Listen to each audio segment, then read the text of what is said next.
Everybody, my name is Daniel Scarborough, and for my ECE 3005 final presentation and project, I decided to write an instructional guide to the Okefenokee Swamp. The Okefenokee Swamp is very dear to my heart. It's located in more southeastern Georgia, and I actually got to visit it for the first time in a class trip back in the 6th grade, and I kind of fell in love with it. It's a very cool place, one of my favorite places to visit in the state. They got super cool things like hiking, canoeing. There's so much amazing wildlife. But when talking to some of my friends at Georgia Tech, I discovered that a lot of my friends, especially some of my friends from out of state, had never heard of the swamp, and even some of my friends who lived in Georgia their whole life didn't really know a whole lot about it. And so I decided to make a little instructional guide and a PowerPoint presentation in order to inform students about the various wildlife in the swamp, the various animals, plants, and its overall importance to the Georgia ecosystem, and also ways that we as Georgia Tech students can help conserve the swamp and help preserve it for future generations. So, diving right in, welcome to the swamp. It's a crucial part of Georgia's ecosystem. It's actually over 700 miles wide, and it's considered one of Georgia's 7 natural wonders. It's only a couple of hours from Georgia Tech, so if you're looking to make a day trip or a cool weekend destination, it's an awesome place to visit. So first off, I'd like to start by informing about some of the different animals that live in the swamp. Probably one of the most famous and kind of the unofficial mascot of the Okefenokee is the American alligator. There are estimated to be 10 to 13,000 alligators living in the Okefenokee today. Alligators have been swimming in the Okefenokee since the Cretaceous period, Mesozoic times. Unfortunately, the alligators that exist in there today are a lot smaller than their prehistoric counterparts, but they can still grow to be quite large. Two of the more famous alligators that lived in the swamp are Oscar. Oscar lived to be 100 years old. He actually passed away back in 2007, but at the time of his death, he was 13 and a half feet long and around 1,000 pounds, half a ton. A very large alligator. Sue is now believed to be the oldest living alligator in the swamp, being about 60 to 80 years old. And the alligators of the Okefenokee, that might seem to be a little scary, but they're actually they're very cool, cool animals to observe. They're not aggressive, not nearly as aggressive as an alligator you would find out in the wild, probably due to the large amount of people that visit. When I visited back in the 6th grade, that's actually when I took this picture right from my canoe, which the alligator was only about 2 or 3 feet away. None of the alligators ever really got aggressive for any of us, and if they're not going to get aggressive on a bunch of 6th graders doing 6th grader things, paddling around down the swamp and doing who knows what else, then they're probably not going to get aggressive for anybody. In fact, there's an urban legend where somebody actually sat on top of Oscar thinking he was a fake alligator that they had set up beside the gift shop. No, it was a real alligator. He was out there sunbathing. I never got to see the picture that resulted from that, but I know that nobody got hurt, so I think it's relatively safe. I think it's safe to say you'll be safe around the alligators. They're just really cool animals to see in their natural habitat. Aside from alligators, there are many other reptiles. Up in Figure 3, you can see the cottonmouth snake, also known as the water moccasin, named the cottonmouth due to its stark white mouth against its camouflage bandings. I've never seen a venomous snake when I'm in the swamp. Mostly I just see rat and water snakes. If I see a snake at all, they're kind of hard to spot. But the non-venomous kinds are definitely more common than the venomous counterparts. So again, I wouldn't be too concerned. Just exercise caution if you're hiking or anything like that.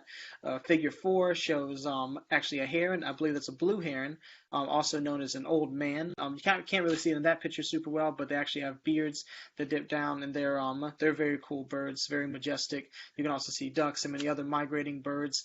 Birds will stop off in the Okefenokee as they're flying north or south for the winter or summer, whatever season they're trying to escape. And so you can often see many different kinds of species. Also many kinds of fish species.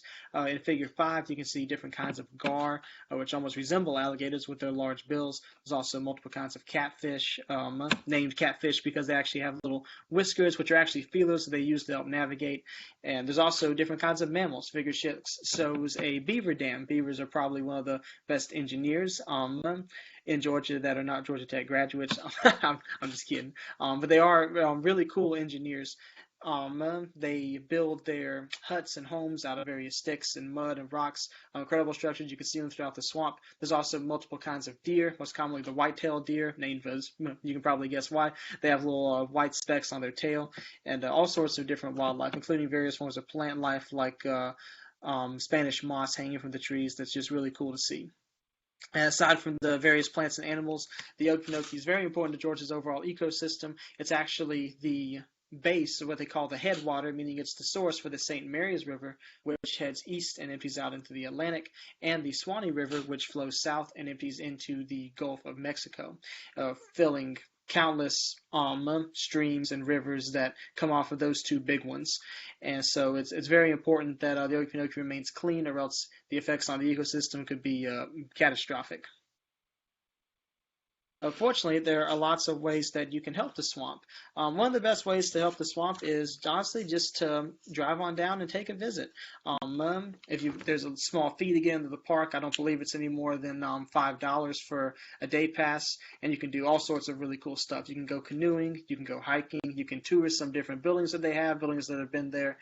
I'm not sure if they're original or if they've been reconstructed, but they kind of represent what life was like in Georgia back when it was first founded, and it's really cool. It's an awesome tour, great place to visit, and I know I've had a blast on the various trails. You can also make independent cash donations. If you want to take a more proactive role in helping the park, if you actually want to volunteer, there are multiple organizations that you can volunteer with. There's Friends of Georgia State Parks and Historic Sites, Environment Georgia, Swanee Riverkeeper. You can also volunteer to help the park by being a National Wildlife Refugee volunteer, and you can partake in numerous activities. You can help with public relations. Always looking for people to man the gates and front desks. Any engineers, especially the Georgia Tech, if you want to gain experience, maybe if you're a civil engineer, then you can help with various maintenance projects they have. If you're an electrical engineer, you can help with any lighting they might be having, any lighting problems they might be having. If you're an environmental engineer, environmental engineering honestly probably has the most opportunities out of anybody, because even just walking around the park and observing the wildlife can just be a really cool experience. So if you're ever not busy during the summer and you're interested in doing some volunteer work, it's a really cool place to go. You definitely don't have to spend the whole summer there. You can just go for a weekend or even just a day, or just visiting or showing your support. And you can have a very big impact on the swamp and help preserve a key part of Georgia's ecosystem for future generations.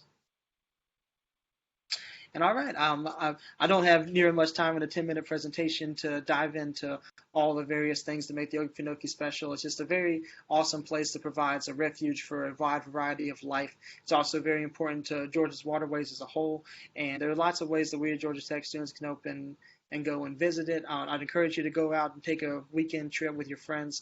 It's a really cool experience, and I don't think that you'll regret it.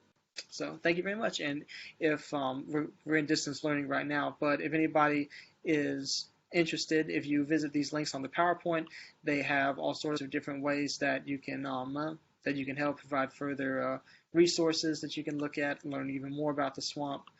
And I hope that you've enjoyed this presentation, and hope you all have a great day. Thank you for your time.